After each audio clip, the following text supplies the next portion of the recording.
What's up, guys? What's going on? This is RJ Game News USA here, and today we're going over the review scores for Sonic Racing Crossworlds. And I gotta say, I'm a little surprised. So if you want to hear my thoughts, like, share, and subscribe if you haven't already. And let's jump into it.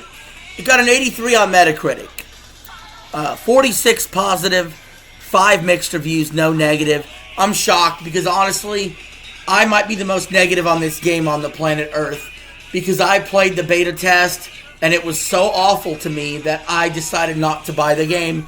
However, these reviews are looking really good. This is actually a higher Metacritic than Borderlands 4 by 1.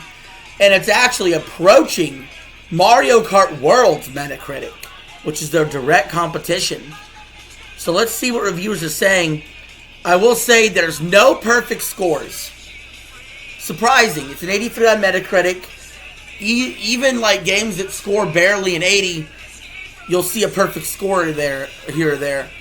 No perfect scores. It starts off with a 95 from Loot Level Chill, who says Sonic Racing Crossworlds is the best car racing game you'll play in 2025, with tons of fresh ideas and more content than you could shake a chaho at. That is a direct shot at Mario Kart World. This game does not have more content than Mario Kart World. I've looked at it. I think it's like 10 cups, 4 races per cup.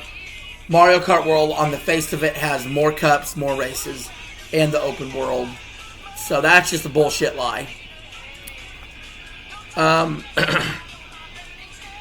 Voxel and Gaming Trend also gave it a 95.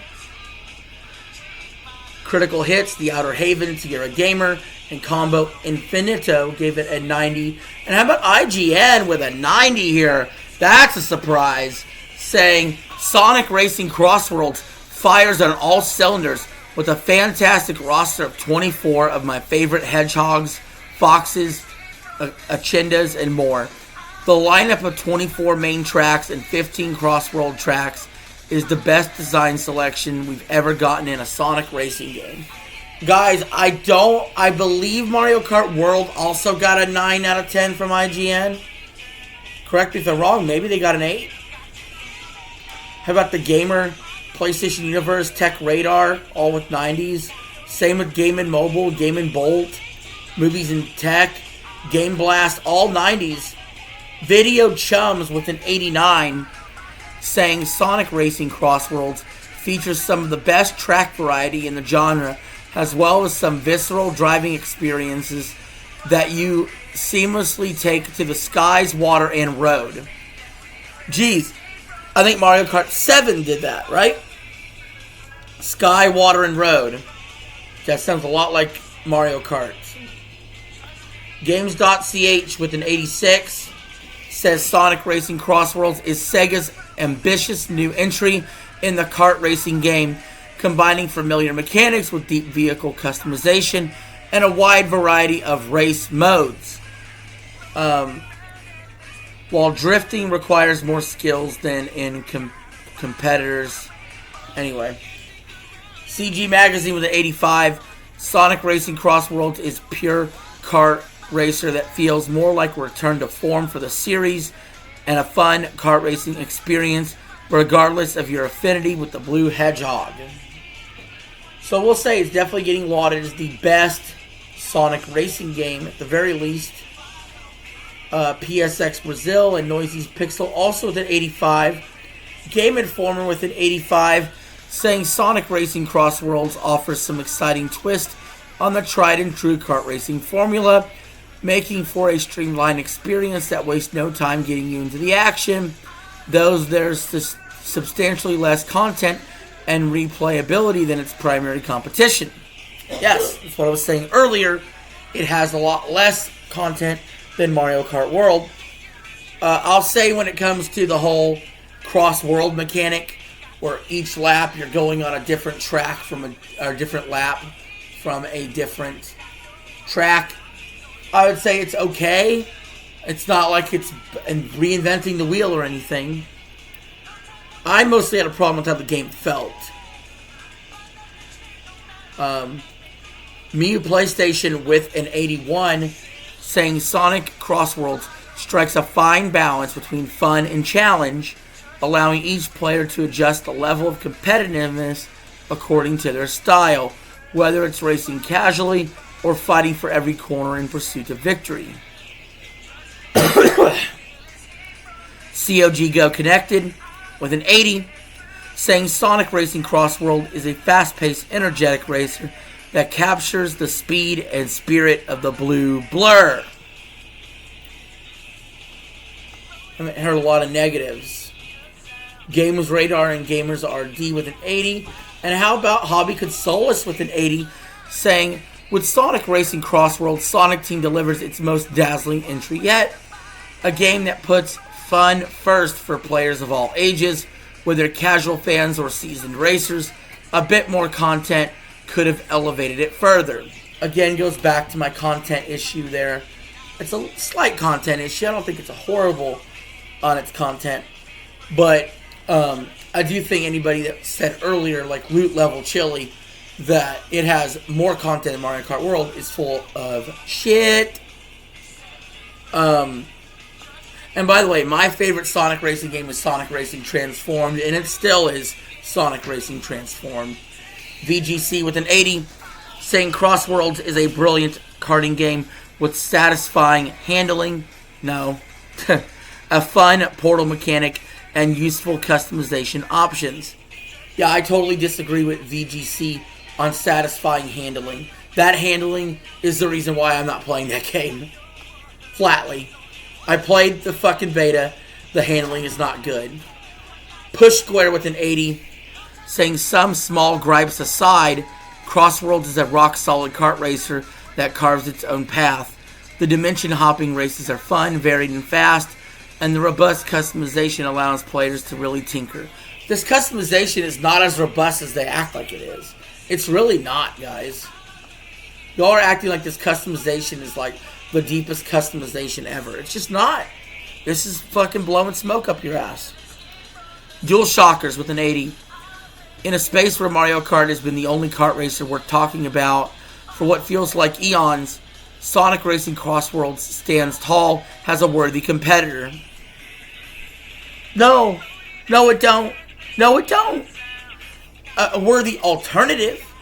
Competitor, no. Competitor implies a real competition. Okay? This game is going to sell way less than Mario Kart World. This game has reviewed somewhat decently compared to Mario Kart World. But the gap is huge here. The gap is humongous here. And to act like it's not is ridiculous. Vandal with an 80, saying the truth is that when Sonic Racing Crossworlds works as well as it should, and that's most of the time, it's a lot of fun and superior to Team Sonic Racing. The customization component provides more variety in online play. Alright, again, this customization stuff they bring it up, it is not that deep, guys. Mario Kart's been doing customizing karts for years. They're just now catching up on that. A bunch of 80s here. Level Up with an 80, saying, in Sonic Racing Crossworlds, there's no open world, nor does it seek to reinvent what we've been playing for years. Instead, it transforms each race into a battlefield, but the most important thing is to never hit the brakes. On the other hand, the lack of content is concerning. So a few things here about Level Up. They're actually praising the fact it has no open world. That's fine. It doesn't have to. Now, transforming each race into a battlefield, well, the most important thing is never hit the brakes. That's true in every racer that's like this. And its last point about the lack of content, we've already went over that a lot. No reason to beat a dead horse. It needed a little more content. It just did. A little bit more. We're on to the mixed reviews. A 70 from GameLiner, saying, no Nintendo Switch 2 available, no problem. Sonic Racing Crossworlds is a fast, fun, and content-rich kart racer that more than holds its own. It's a bit chaotic, and the visible roadmap teases what you can't access yet. So GameLiner is saying, oh, if you can't find a Nintendo Switch 2, this is a good alternative to Mario Kart, I'm assuming. Well, here's the thing. Nintendo Switch 2 is pretty much widely available. It'd be more to do if you can't afford one.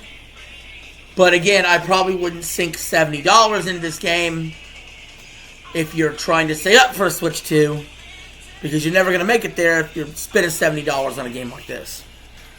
Game Reactor UK with a 70, saying Sonic Racing Crossworlds is a good game that has something for everyone, but it also has its obvious problems that will be difficult for developers to correct in retrospect.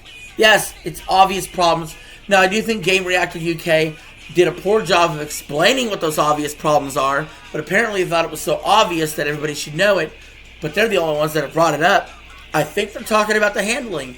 I think the handling is dog shit. I think the drifting is dog shit in this game. That is why I can't enjoy it. GameSpot, notorious for its scores being harsh, with a 70, saying altogether Sonic Racing Crossworlds is a solid package with single-player modes, meta goals like collecting gear and vehicle parts, and a wealth of customization options to experiment with different playstyles, make it easy to recommend to players.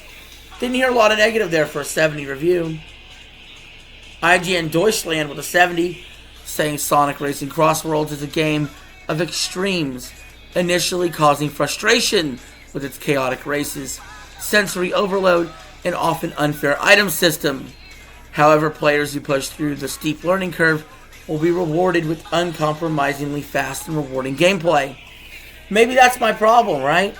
I'm only a seasoned veteran of, kart racers and Mario Kart and Crash Team Racing and all that, and other Sonic racing games for, I don't know, the last 30 years since Super Mario Kart came out.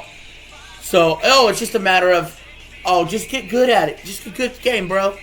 I can hear those excuses for games like Bloodborne and Elden Ring, but not a fucking kart racer. Give me a break. Give me an absolute break. And finally, the low review for this game is from the Sixth Axis, giving it a 60, saying, while it gets plenty of the fundamentals right, the dimension hopping, character roster, and even some of the extra modes don't quite stick the landing.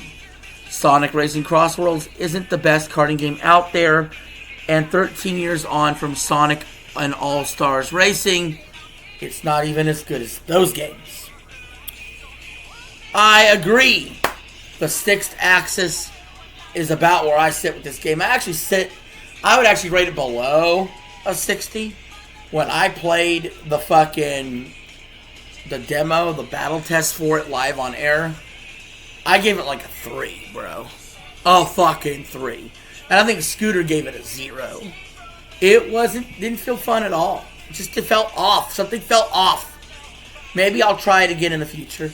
I'll wait for a sale for sure. I'm waiting for a sale on Borderlands. I'm a cheap asshole. That's who I am, though. But I still wanted to go over the reviews. I still wanted to give you guys informed opinion around the industry, including my own opinion on the limited time I had with it. So at the end of the day, the purchase will come down to you, the viewer. Is Sonic Racing Crossworlds worth $70? Are you picking it up?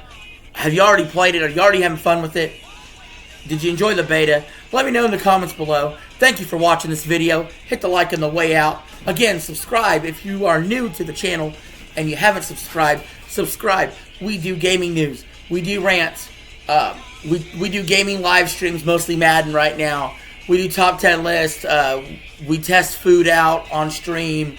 We do a whole shitload of stuff. We do cover movie and TV reviews. You name it. We upload almost daily. So stick around. We're on the road to 200 subs. So thank you all for watching. Appreciate it. If you made it this far in the video, then you might be as psychotic as I am. Thank you. See you later.